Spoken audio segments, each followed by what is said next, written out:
कहानी की शुरुआत में हम एक मिलिट्री डॉग को देखते हैं जिसका नाम है मैक्स, जो अमेरिकी मिलिट्री का हिस्सा है। वो अपने साथी सोल्जर्स के साथ अफगानिस्तान के एक खतरनाक टेररिस्ट इलाके में मिशन पर जा रहा था। मैक्स एक बेल्जियम मैलेनॉइड ब्रीड का डॉग है जिसे विस्फोटक सूंघने और दुश्मनों की हरकतें पकड़ने की खास ट्रेनिंग दी गई है। उसका हैंडलर और सबसे करीबी दोस्त कायल विनकॉट नाम का आर्मी ऑफिसर है जो मैक्स पर अपनी जान से भी ज्यादा भरोसा करता है। दोनों की जोड़ी इतनी परफेक्ट थी कि कई मुश्किल मिशन उन्होंने साथ में पूरे किए थे। इस बार भी जब कायल और उसकी टीम एक गांव में पहुंचती है तो मैक्स अपने इशारों से कायल को एक घर की तरफ ले जाता है। अंदर जाकर वो एक कारपेट के नीचे छिपा हुआ सीक्रेट कंपार्टमेंट सूंघकर निकालता है जिसमें बहुत सारा इलीगल हथियार और बंदूक छिपाई गई थी। मिशन पूरा होने के बाद कायल अपने बेस पर लौट आता है और अपने पिता रे और माँ पामेला से वीडियो कॉल पर बात करता है। रे एक रिटायर्ड मिलिट्री ऑफिसर है और अपने बेटे पर बहुत गर्व करता है। वहीं कायल का छोटा भाई जस्टिन एक आम अमेरिकी लड़का है जिसे गेम खेलना और बाइक चलाना पसंद है। उसे कुत्तों में कभी खास दिलचस्पी नहीं रही, लेकिन कायल के लिए मैक्स परिवार जैसा ही था। कायल अपने घर की बातों में हमेशा मैक्स का जिक्र करता था और पामेला को भी वो डॉग बहुत प्यारा लगता था। कुछ दिन बाद कायल को उसके सीनियर ऑफिसर्स ने बुलाया। पता चला कि जितनी बंदूकें उन्होंने जब्त की थी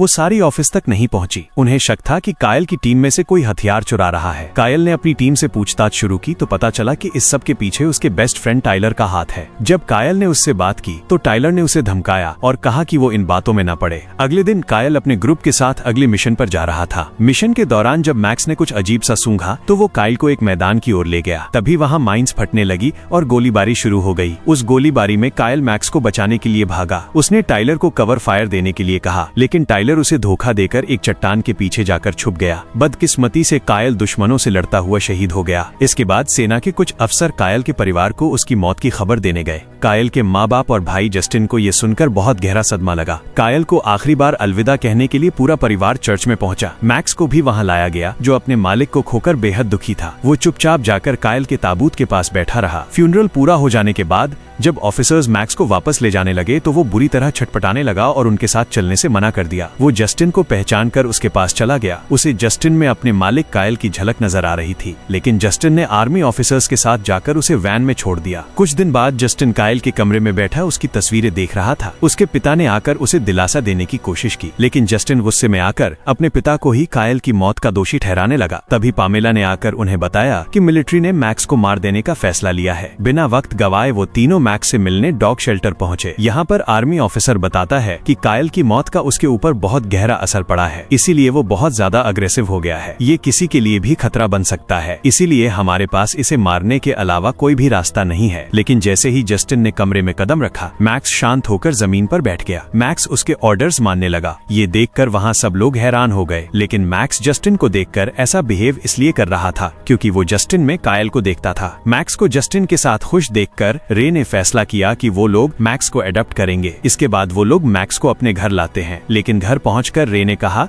कि मैक्स एक खूंखार जानवर है और वो कभी भी किसी के ऊपर हमला कर सकता है, इसलिए वो उसे घर के अंदर नहीं रख सकते। उन्होंने मैक्स को बाहर ही गार्डन में बांध दिया। रात के समय मैक्स जोर जोर से भौंकने लगा। दरअसल वो कायल को मिस कर रहा था। उसके शोर मचाने की वजह से पूरा परिवार और आस पड़ोस के लोग भी बहुत परेशान हो रहे थे। न चाहते हुए भी जस्टिन बाहर मैक्स के पास आया तो उसे देखते ही मैक्स ने भौंकना बंद कर दिया। पर जब जस्टिन वहाँ से जाने लगा तो उसने दोबारा भौंकना शुरू कर दिया। मजबूरी में जस्टिन को वहीं पर सोना पड़ता है। मैक्स भी शांत होकर वहीं पर बैठ जाता है। दरअसल मैक्स को हमेशा से जस्टिन के बड़े भाई कायल के साथ सोने की आदत थी, इसीलिए मैक्स उसे मिस कर रहा था। जस्टिन के सो जाने के बाद मैक्स पूरी रात उसकी रखवाली करता रहा। अगली सुबह जस्टिन अपने दोस्त चुई और उसकी कजिन सिस्टर कारमैन से मिला। कारमैन को डॉग से बहुत प्यार है। उसने अपनी गर्दन पर डॉग के पैर का एक टैटू भी बनवाया है। जब उसे पता चलता है कि जस्टिन के घर में डॉग है तो जस्टिन से कहती है कि मैं तुम्हारे घर आकर तुम्हारे डॉग से मिलना चाहूंगी। इस पर जस्टिन ने उसे बताया कि मैक्स को संभालना उसके लिए बहुत मुश्किल हो रहा है क्योंकि वो बहुत खुखार है। इस पर कारमैन ने कहा कि उसने डॉग्स के बारे में काफी स्टडी किया है और वो मैक्स को ट्रेन करने में उसकी मदद कर सकती है। अगले दिन कारमैन और चुई उसके घर आते हैं, जहाँ पर कारमैन जस्टिन को समझाती है कि डॉग्स को किस तरह से कंट्रोल किया जाता है। कुछ ही घंटों की प्रैक्टिस में जस्टिन मैक्स को अपने साथ घुमाने लगा। इसके बाद रात को जब सभी डिनर कर रहे थे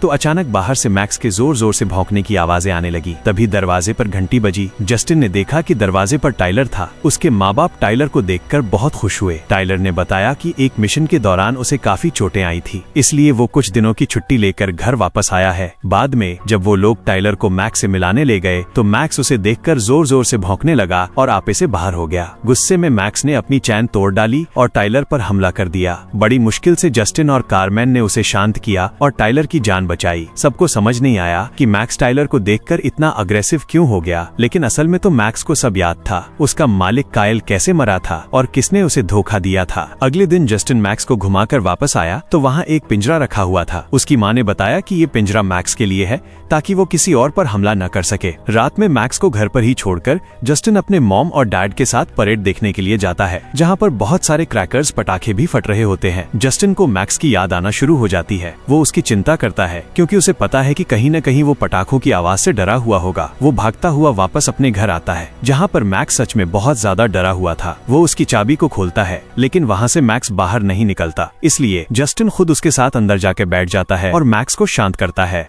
अगले दिन टाइलर ने रे से उनके वेयरहाउस में अपना कुछ काम करने की इजाजत मांगी, क्योंकि रे उसे अपने बेटे जैसा समझते थे। इसलिए रे ने भी उसे इजाजत दे दी। टाइलर ने रे से झूठ बोला कि उसे कायल की मौत की बहुत तकलीफ है, लेकिन असल में वो अपने पुराने अवैध हथियारों के धंधे को वहीं से चालू करना चाहता था। बाद में जब रे ने टाइलर से कायल की मौत के बारे में पूछा तो टाइलर ने झूठे आंसू बहाकर झूठी कहानी सुनाई कि कायल के मौत का असली जिम्मेदार मैक्स है। वो कायल के मना करने के बाद भी डेंजर जोन में चला गया और उसे बचाने के चक्कर में कायल मारा गया। ये सुनते ही रे गुस्से से लाल हो गया और मैक्स को मारने के लिए भागा। उसने अपनी बंदूक निकाली और ट्रिगर दबाने ही वाला था कि जस्टिन ने ऐन वक्त पर आकर उसे रोक दिया। जस्टिन अब सच्चाई जानने के लिए मिलिट्री बेस गया। वहाँ उसे कायल का साथी सार्जेंट मिला, जिसने उसे बताया कि मैक्स कभी भी किसी सैनिक को नुकसान नहीं पहुंचा सकता था। उसने ये भी बताया कि टाइलर को मिशन में चोट नहीं लगी थी, बल्कि उसे हथियार चोरी करने के आरोप में सस्पेंड किया गया है। सार्जेंट ने कायल और मैक्स के साथ की ट्रेनिंग की वीडियो दिखाई। तब उसे पता चला कि मैक्स कायल के कितना करीब था। उसे अब पूरा यकीन हो गया था कि मैक्स की वजह से कायल की जान नहीं जा सकती।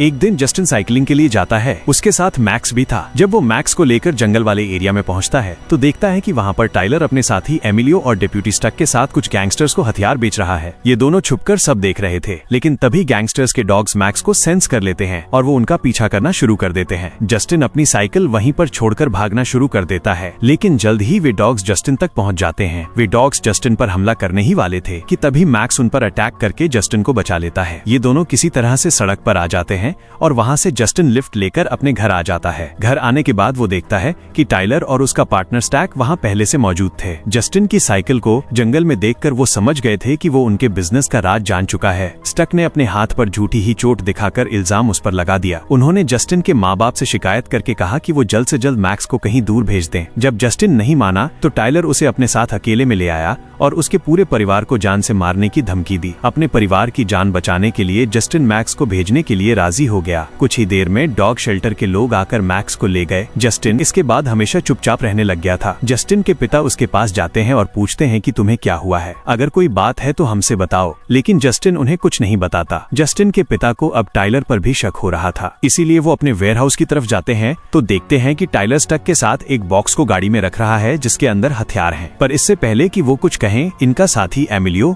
उन्हें गन पॉइंट पर लेकर किडनैप कर लेता है। उधर मैक्स डॉग शेल्टर में कंट्रोल से बाहर हो रहा था और वो सिक्योरिटी गार्ड्स पर हमला करके सब कुछ चकमा देकर वहां से भाग गया। इधर पामेला को रे का मैसेज आया कि वो आज रात अपने हंटिंग हाउस में रुकेगा, लेकिन पामेला के मुताबिक उनका कोई हंटिंग हाउस था ही नहीं। इस पर उन लोगों को शक हुआ और जस्टिन समझ गया कि टाइलर ने ही कुछ किया होगा। इसलिए जस्टिन ने कारमैन और मैक्स के साथ मिलकर अपने पिता को खोजने का फैसला किया। पर पूरी रात ढूंढने के बाद भी इन्हें जस्टिन के पिता नहीं मिलते।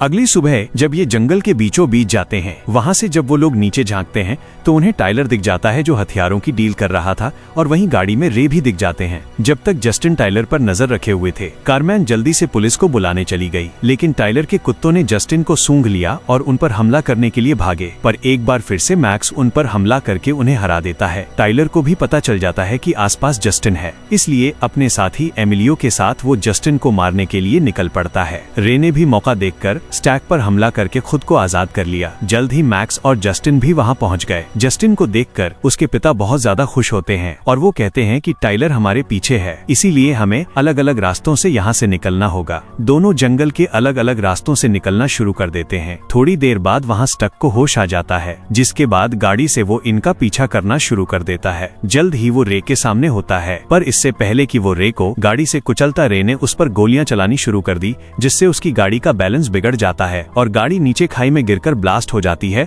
और स्टक की मौत हो जाती है। उधर दूसरी तरफ टाइलर ने जस्टिन को पकड़ लिया। वो उसे जान से मारना चाहता था, क्योंकि जस्टिन की वजह से उसकी बनी बनाई डील खराब हो गई। वो जस्टिन को गोली मारने ही वाला था कि तभी उसके ऊपर मैक्स हमला कर देता है। इस हमले में टाइलर के साथ मैक्स भी ब्रिज से नीचे गिर जाता है। टाइलर की तो वहीं पर मौत हो जाती है, लेकिन मैक्स अब भी जिंदा है, पर वो बहुत जख्मी हो गया है। तभी कारमेन पुलिस के साथ पहुंच गई और बाकी सारे बदमाश पकड़े गए। अगले दिन दिखाया जाता है कि मैक्स बुरी तरह से इंजर्ड है और जस्टिन की फैमिली उसकी शुक्रगुजार है, क्योंकि उसी की वजह से जस्टिन और रे की जान बच पाई है। अब वो फैसला करते हैं कि मैक्स को अपने साथ अपने घर के अंदर ही रखेंगे। आखिर में जस्टिन और मैक्स कायल की कब्र पर खड़े थे। जस्टिन ने कायल का शुक्रिया अदा करके पहली बार उसे सैल्यूट किया और इसी के साथ ये कहानी खत्म हो जाती है।